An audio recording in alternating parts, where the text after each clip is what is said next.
ജീവൻ നൽകുന്നതാണ്. അതാണ് എസെക്കിയേൽ എല്ലാം പറയുന്നത്. മരുഭൂമിയിൽ ഏദെൻ തോട്ടമായി മാറും, മരുഭൂമിയിൽ നീരുറവ ഉണ്ടാകുമെന്നെല്ലാം പറയണത്. ഇതിപ്പോൾ സാറയുടെയും അബ്രാഹത്തിൻ്റെയും പ്രവർത്തനം കൊണ്ടാണോ? ആണോ? അല്ല, ദൈവത്തിൻ്റെ സൗജന്യമായ ഒരു ദാനം. അപ്പോൾ ഈ കുഞ്ഞുണ്ടാകുന്നത് പഴയ നിയമത്തിൽ അങ്ങനെയുള്ള പല വന്ധ്യകളിലും ദൈവം അവർക്ക് പ്രത്യക്ഷപ്പെട്ടത് പറഞ്ഞു, നിനക്ക് കുഞ്ഞുണ്ടാവും. അപ്പോൾ ആ വന്ധ്യത എന്ന് പറയുന്നത് പഴയ നിയമത്തിലെ ആ അവസ്ഥ, അതായത് ദൈവികമായ കൃപയും ജീവനും ഇല്ലാത്ത അവസ്ഥയിൽ ദൈവം തന്നെ മുൻകൈ എടുത്തുകൊണ്ട് അവർക്ക് കുഞ്ഞുങ്ങൾ ഉണ്ടാക്കുന്നു. ഇനി ഇതെല്ലാത്തിനും കുഞ്ഞുണ്ടായി. ഇനിയാണ് വിശ്വാസത്തിൻ്റെ മറ്റൊരു വലിയ രഹസ്യം വരാൻ പോകുന്നത്. ഇതെല്ലാം രക്ഷാകര പദ്ധതിയുമായിട്ട് ബന്ധപ്പെട്ടിട്ടുള്ളതാണ്. അബ്രാഹാം ഈ കുഞ്ഞിനെ സന്തോഷത്തോടെ വളർത്തിക്കൊണ്ടിരിക്കെ എന്തോ ഒരു സന്തോഷമായിരിക്കും ഈ പ്രായത്തിൽ, വയസ്സായപ്പോൾ ഒരു കുഞ്ഞുണ്ടായതും. അങ്ങനെ ഇരിക്കുമ്പോൾ വീണ്ടും കർത്താവ് പറയാണ്, അബ്രഹാം, യെസ് ലോർഡ്, കർത്താവേ, ഇതാ ഞാൻ, നീ സ്നേഹിക്കുന്ന നിന്റെ ഏക മകനെ എനിക്കായി ഒരു ദഹനബലി അർപ്പിക്കുക. ഒരു നിമിഷം അബ്രഹാം അങ്ങ് സ്പീച്ച്ലെസ് ആയ മാതിരി. എൻ്റെ കർത്താവേ, യെസ് ലോർഡ്, തീർച്ചയായിട്ടും. എന്തുദ്ദേശത്തിലാണ് അബ്രാഹാം അതിന് ഉത്തരം കൊടുത്തത്? അവിടെയാണ് അബ്രാഹത്തിൻ്റെ വിശ്വാസം ഉച്ചകോടി അനുഭവത്തിലേക്ക് പരീക്ഷിക്കപ്പെടുന്ന നിമിഷമാണ്. അബ്രാഹാം അടുത്ത ദിവസം തന്നെ കുഞ്ഞിനെയുമായിട്ട് മോറിയ പർവ്വതത്തിലേക്ക് പോവുകയാണ്. 3 ദിവസത്തെ യാത്ര.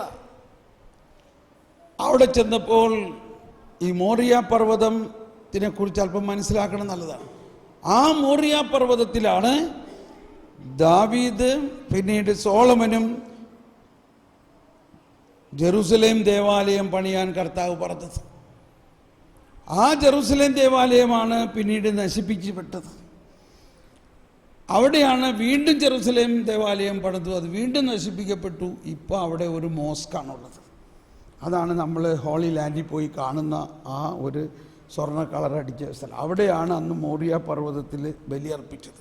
ആ മോറിയ പർവ്വതത്തിൻ്റെ വലതുവശത്ത് ഉള്ള താഴ്വാരത്തിലൂടെ ഇങ്ങനെ പോയി മുകളിലേക്ക് ചെല്ലുന്നതാണ് ഒലിവുമല, ഗിദ്രിയോൻ വാലി.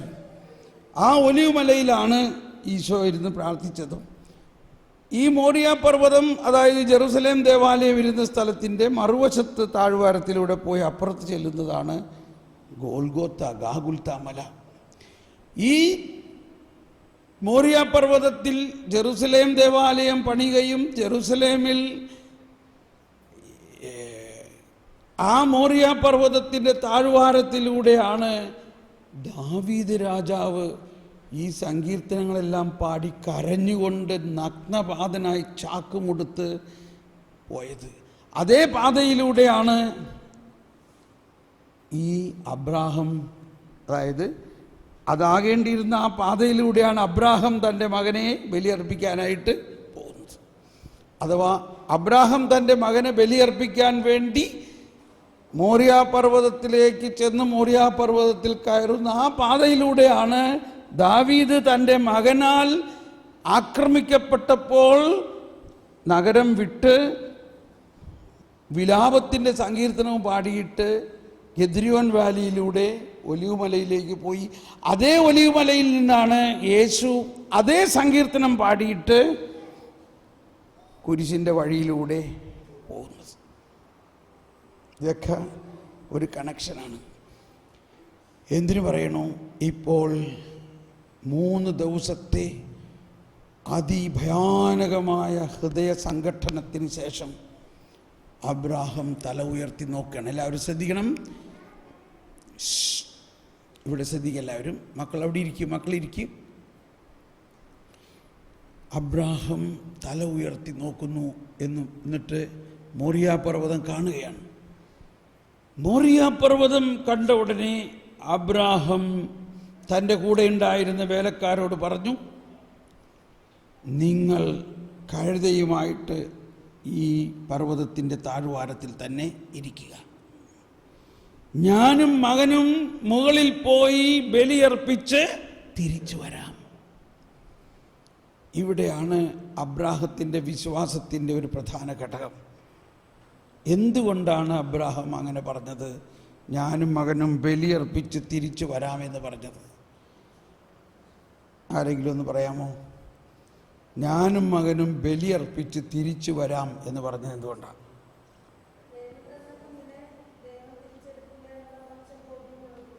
ദൈവം തന്ന കുഞ്ഞിനെ തിരിച്ചെടുക്കില്ലെന്നോ? ദൈവമല്ലേ പറഞ്ഞത് കഴുത്തറുത്ത് ബലിയർപ്പിക്കാൻ?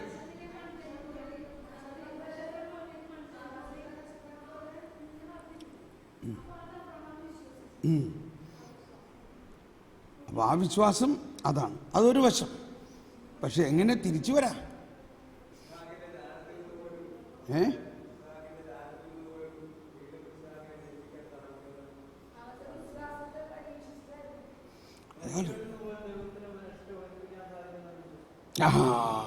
Praise the Lord. ആരാ പറഞ്ഞത്? Very good. ഇവിടെയാണ് വലിയൊരു ഘടകം വരുന്നത്. ഒന്ന്, ഈ പറഞ്ഞ പോയിന്റ്, കർത്താവ് ഉടമ്പടി ചെയ്തിട്ടുള്ളതിൽ നിന്നും കർത്താവ് മാറ്റില്ല. അതാണ് കർത്താവിൻ്റെ ഉടമ്പടി വിശ്വസ്തമാണ്. കർത്താവിൻ്റെ ഉടമ്പടി അനുസരിച്ച് ആകാശത്തിലെ നക്ഷത്രങ്ങളെപ്പോലെ കുഞ്ഞുങ്ങളെ നൽകും എന്ന ഉടമ്പടി ഒരിക്കലും മാറ്റില്ല. പക്ഷേ അതേ സമയത്ത് ആ ഉടമ്പടിയുടെ നടപ്പാക്കൽ നടക്കേണ്ടവനായ എൻ്റെ മകനെ ബലിയർപ്പിക്കാൻ പറയുന്നതും അനുസരിക്കണം.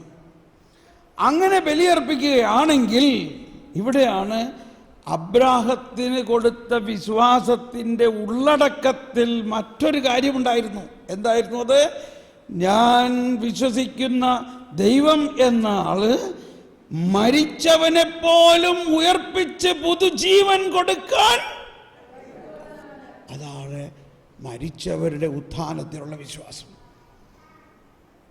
അപ്പോൾ അബ്രാഹാം, അതാണ് എബ്രായർ ലേഖനം 11-ാം അധ്യായം 19-ാമത്തെ വചനത്തിലാണ് അത് പറയുന്നത്. എബ്രായർ 11:19 പിന്നെ വായിച്ചാൽ മതി. മരിച്ചവരെ പോലും ഉയർപ്പിക്കാൻ ദൈവത്തിന് കഴിയുമെന്ന് അബ്രാഹാം വിശ്വസിച്ചത് കൊണ്ടാണ് അബ്രാഹാം ഇപ്പോൾ പറയുന്നത്, നിങ്ങൾ കഴുതയുമായിട്ട് ഇവിടെ നിൽക്കുവിൻ, ഞങ്ങൾ മലമുകളിൽ പോയി ബലിയർപ്പിച്ച് തിരിച്ചു വരാം. അപ്പോൾ അബ്രാഹാം മുകളിലേക്ക് പോകുമ്പോൾ അബ്രാഹാം വിശ്വസിച്ചിരുന്നു, ദൈവം അരുളി ചെയ്ത വാഗ്ദാനം നടപ്പാവും. അത് നടപ്പാകുന്നതിന് വേണ്ടി എന്തും ഞാൻ ചെയ്യും. ദൈവം ഇപ്പോൾ പറയുകയാണ്, എൻ്റെ മകനെ ബലി അർപ്പിക്കണമെന്ന് പറഞ്ഞാൽ ഞാൻ അർപ്പിക്കും. കാരണം ദൈവത്തിൻ്റെ ആ വാഗ്ദാനം പൂർത്തിയാക്കാൻ വേണ്ടി മരിച്ചവരെ ഉയർപ്പിക്കാൻ ദൈവത്തിന് കഴിവുണ്ട്. ഈ ബോധ്യത്തോടെയാണ് മോറിയ പർവ്വതം കയറുന്നത്. ആ മോറിയ പർവ്വതം കയറുന്ന സമയത്താണ് മകൻ്റെ ചുമലിൽ വിറക് വെച്ചിട്ട്, അതെല്ലാം ഈശോ മലയിൽ കുരിശുമായിട്ട് പോകുന്നതിന് തുല്യമാണ് ബലി അർപ്പിക്കാൻ. കുറെ കഴിഞ്ഞപ്പോൾ പരീക്ഷണത്തിൻ്റെ ഉച്ചകോടിയിലേക്ക് വരികയാണ്. അബ്രാഹത്തിനോട് ചോദിക്കുകയാണ്, അപ്പച്ച, വിറകും തീയൊക്കെ നമ്മുടെ കയ്യിലുണ്ട്, പക്ഷേ ബലിവസ്തു എവിടെയാ? ബലി അർപ്പിക്കുന്ന ബലിമൃഗം എവിടെയാ? അബ്രാഹം പറഞ്ഞു, കർത്താവ് തന്നെ കാണിച്ചു തരൂടാ മോനെ, വാ നീ നടക്ക്, പ്രൈസ് ദി ലോർഡ് എന്ന് പറഞ്ഞ് നടന്നു. മുകളിൽ ചെന്ന് അബ്രാഹം ഇപ്പോഴും മകനോട് ഇത് പറഞ്ഞിട്ടില്ല. ഒരു ബലിപീഠമുണ്ടാക്കി, ആ ബലിപീഠത്തിൽ വിറകടക്കി വെച്ച് കഴിഞ്ഞിട്ട് അബ്രാഹം ഇസഹാക്കിൻ്റെ അടുത്തേക്ക് തിരിഞ്ഞു. ഇസഹാക്കിൻ്റെ കൈകൾ പിടിച്ചു. അപ്പച്ച, എന്താ അപ്പച്ച? എടാ മോനെ, നിന്നെയാണടാ ബലിവസ്തുവായി അർപ്പിക്കാൻ പറയണേ. എന്താ അപ്പച്ച പറയണേ? അപ്പച്ചൻ ഇത്രയും ദിവസം പറഞ്ഞു നിന്നെ ദൈവം എനിക്ക് തന്ന ദാനമാണടാ എന്ന് പറഞ്ഞിട്ട് ഇപ്പൊ എന്നെ ബലി അർപ്പിക്കാൻ പറയണേ എന്താ? ഓ, എന്നെ കൊല്ലല്ലേ അപ്പച്ച, എന്നെ കൊല്ലല്ലേ. മോനെ, കർത്താവിന് നിന്നെ ആവശ്യമുണ്ട്. ഇല്ല കർത്താവ്, ഇത് കർത്താവ് അല്ലായിരിക്കും പറഞ്ഞത്. കർത്താവ് അങ്ങനെയാണെങ്കിൽ പിന്നെ എന്തിനാണ് അപ്പച്ചൻ എന്നെ തന്നത്? മകനെ, ഞാൻ കർത്താവിൻ്റെ സ്വരം കൃത്യമായിട്ട് കേൾക്കുന്നവനാണ്. ആ സ്വരം കർത്താവ് കൃത്യമായിട്ട് പറഞ്ഞു, നിന്നെ ബലിയർപ്പിക്കണം. മകനേ, വേറെ ഒരു നിവൃത്തിയില്ല. അപ്പച്ചോ, ഈ സമയത്തെങ്കിലും അബ്രാഹത്തിൻ്റെ വിശ്വാസത്തിൽ നിന്ന് താഴെ പോകുമോ അതോ വിശ്വാസത്തിൽ അബ്രാഹം നിലനിൽക്കുമോ എന്നതിൻ്റെ അവസാന നിമിഷമാണ്. ഇസ്ഹാക്കിൻ്റെ കൂട്ടക്കരച്ചിൽ കേട്ടിട്ടും അബ്രാഹം വിശ്വാസത്തിൽ നിന്ന് താഴെ പോയില്ല. മാത്രമല്ല, അബ്രാഹം ഇസ്ഹാക്കിനോട് പറയുകയാണ്, മകനെ,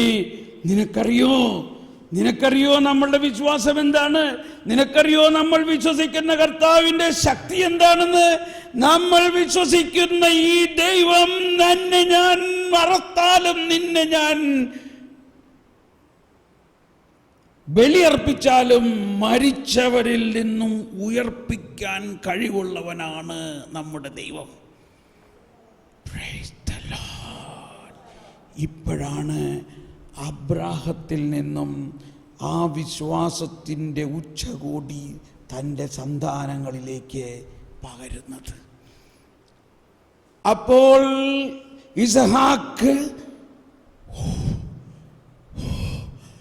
നമ്മുടെ കർത്താവ് എന്നെ മരിപ്പിച്ചാലും ഉയർപ്പിക്കാൻ കഴിവുള്ളവനാണെന്നോ? അതാണ് ദൈവം. എന്നാ ഇതാ എന്നെ അർപ്പിച്ചോളൂ, ഇതാ ഞാൻ. ഈ വിശ്വാസമാണ് ഈശോ എന്നും പറയാറുണ്ടായിരുന്നത്. എന്നെ അവർ കൊല്ലും, എന്നാൽ 3-ാം ദിവസം ഞാൻ ഉയർത്തെഴുന്നേക്കും.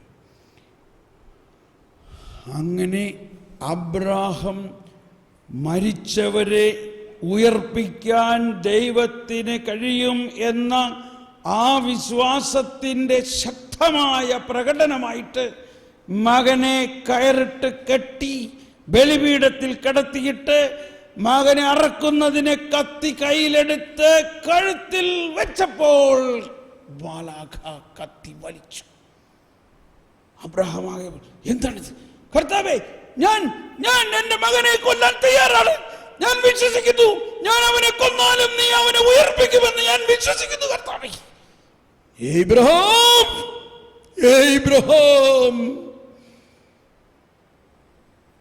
ഞാൻ സംതൃപ്തനായി.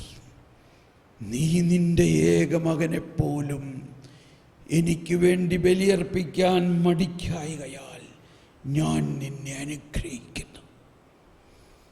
നിന്റെ സന്തതിയിലൂടെ ലോകം മുഴുവൻ അനുഗ്രഹിക്കപ്പെടും. വീണ്ടും കർത്താവ് വിളിച്ചു, ഏബ്രഹാം, ഞാൻ നിന്നോട് ശപഥം ചെയ്യുന്നു. ഐ സ്വർ, ഞാൻ നിന്നോട് ശപഥം ചെയ്യുന്നു, നിന്റെ സന്തതിയിലൂടെ ലോകം മുഴുവൻ അനുഗ്രഹിക്കപ്പെടും. Praise the Lord. ഇതാണ് വിശ്വാസത്തിൻ്റെ പ്രസരണം. അന്ന് അബ്രാഹത്തിനോട് ശപഥം ചെയ്തതാണ് ഇന്ന് നമ്മൾ അനുഭവിക്കുന്ന രക്ഷ. ആ ഒരു വാഗ്ദാനവും ഒരു ഉടമ്പടിയും ആ ഉടമ്പടിയുടെ അചഞ്ചലതയെ ഉറപ്പിച്ച ഒരു ശപഥവുമാണ് ഈ രക്ഷാകര പദ്ധതിയുടെ ആരംഭം. Price the Lord. അതാണ് പിന്നീട് പൗലോസ് പറയുന്നത്, സന്തതികളോടെന്നല്ല പറഞ്ഞത്. സന്തതി എന്ന് പറയുന്നത് അബ്രാഹത്തിലൂടെ വരാനിരിക്കുന്ന യേശുവിനെ കുറിച്ചാണ്. ആ യേശുവിലൂടെയുള്ള ബലിയാണ് പ്രപഞ്ചം മുഴുവനെയും അനുഗ്രഹിക്കപ്പെടുന്നത്. Praise the Lord. നമുക്ക് കർത്താവിന് നന്ദി പറയാം. ദൈവമേ, ഞങ്ങൾ അനുഭവിക്കുന്ന ഈ വിശ്വാസം അബ്രാഹത്തിന് അങ്ങ് നൽകിയതും അബ്രാഹത്തിലൂടെ തലമുറകളായിട്ട് പരിശുദ്ധാത്മാവിലൂടെ ഞങ്ങൾക്ക് ലഭിക്കുകയും ചെയ്ത വിശ്വാസമാണ്. നമുക്കൊന്ന് സ്തുതിക്കാം. യേശുവേ സ്തോത്രം. Hallelujah, hallelujah. യേശുവേ മഹത്വം. Hallelujah, hallelujah, hallelujah. കർത്താവേ, ഞങ്ങളുടെ വിശ്വാസം വർദ്ധിപ്പിക്കണമേ. Hallelujah, hallelujah. കൂട്ടത്തിൽ ഒരു വാക്ക് കൂടി പറഞ്ഞോട്ടെ. ഈ വിശ്വാസത്തിൻ്റെ ഉള്ളിൽ അബ്രാഹം വിശ്വസിച്ചത് ദൈവനീതിയായി അവന് പരിഗണിക്കപ്പെട്ടു എന്നതാണ്. എന്താണ് ആ വിശ്വാസം? റോമർ 4:5 പറയുകയാണ്, അബ്രാഹാം എന്താ വിശ്വസിച്ചത്? പ്രവൃത്തികൾ കൂടാതെ തന്നെ പാപിയെ നീതീകരിക്കുന്നവനിൽ വിശ്വസിക്കുന്നവന്റെ വിശ്വാസം നീതിയായി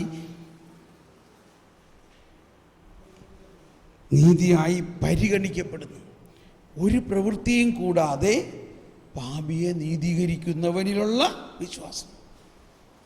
അപ്പൊ അബ്രാഹാം പാപിയായിരുന്നു, ഒരു നിയമം ഉണ്ടായിരുന്നില്ല അന്ന്. അബ്രാഹത്തെ ദൈവം നീതീകരിച്ചത് വെറും വിശ്വാസത്തിലൂടെയാണ്. അതാണ് രക്ഷാകരമായ നീതി എന്ന് പറയുന്നത്. ഇനി അവിടെ നിന്ന് നമുക്കിനി നാളെ അല്ലെങ്കിൽ നാളെ മറ്റന്നാൾ നമുക്ക് ബാക്കിയുള്ളത് പഠിക്കാം. ദൈവനീതിയുടെ ഉത്ഭവം ഈ വിശ്വാസത്തിനാണ്. വായിച്ചൊന്നുകൂടി. പ്രവൃത്തി കൂടാതെ പാപിയെ നീതീകരിക്കുന്നവനിലുള്ള വിശ്വാസം നീതിയായി പരിഗണിക്കപ്പെട്ടു. അതാണ് ക്രിസ്തീയ വിശ്വാസം എന്ന് പറയുന്നത്. അപ്പോൾ മോശയും നിയമജ്ഞരും ഫരിസേയരും പറയുന്നത് പ്രവൃത്തി ചെയ്താൽ മാത്രമേ, പ്രവർത്തിക്കണം, നീ കൽപ്പനകൾ പാലിക്കണം. എന്നാൽ ഒറിജിനലി അബ്രാഹത്തിന് കൊടുത്തിരുന്ന വിശ്വാസം എന്തായിരുന്നു? ഒരു പ്രവൃത്തിയും കൂടാതെ തന്നെ സൗജന്യമായി ദാനമായിട്ടാണ് അബ്രാഹത്തിന് വിശ്വാസം കിട്ടിയത്. ഇത് ഇത്തിരി ബുദ്ധിമുട്ടുള്ളതാണ്. ഇത് സാധാരണ 9-ാം ദിവസവും മനസ്സിലാവുള്ളൂ. നോക്ക്, ഇപ്പോഴേ നിങ്ങൾ കുറേ വളർന്ന ആൾക്കാരായതുകൊണ്ട് ഇത് പറഞ്ഞു, പക്ഷേ ആർക്കും അധികം മനസ്സിലാവില്ല. വിഷമിക്കേണ്ട, ഇതിങ്ങനെ അകത്തുനിന്ന് തരംഗമായിട്ട് കിടക്കട്ടെ. നാളെ വെളുപ്പിന് നിങ്ങൾ ജ്ഞാനത്തിന് വേണ്ടി പ്രാർത്ഥിക്കണം. 4 മണിക്ക് ആരൊക്കെ എണിക്കാൻ തയ്യാറുണ്ട്? നാളെ 4 മണിക്ക് എത്ര പേർക്ക് എണിക്കണം? അലാറം ഇപ്പോൾ സെറ്റ് ചെയ്യാം. ഞാൻ 4 മണിക്ക് എണിക്കുമ്പോൾ നിങ്ങളെല്ലാവരും എണിക്കപ്പെടും. എത്ര പേർക്ക് എണിക്കണം? ഇത് ബാക്ക് ബെഞ്ചിൽ ആർക്കും വേണ്ടേ? 4 മണിക്ക് നാളെ കർത്താവേ, പരിശുദ്ധാത്മാവേ, ഞങ്ങളെല്ലാവരും ഒരുമിച്ച് ഞങ്ങളുടെ ആത്മാവിൽ ഇതാ അലാം സെറ്റ് ചെയ്യുന്നു. പരിശുദ്ധാത്മാവ് ഞങ്ങളെ 4 മണിക്ക് ഉണർത്തും എന്ന് ഞങ്ങൾ വിശ്വസിക്കുന്നു. അതുകൊണ്ട് നീ വിശ്വസിക്കുന്ന പോലെ നിനക്ക് സംഭവിക്കും. Praise the Lord. 4 മണിക്ക് എണിക്കുന്നില്ലേ പലരും? ഓക്കെ, അപ്പോൾ നമുക്കിപ്പോൾ അവസാനിച്ചു. Good night.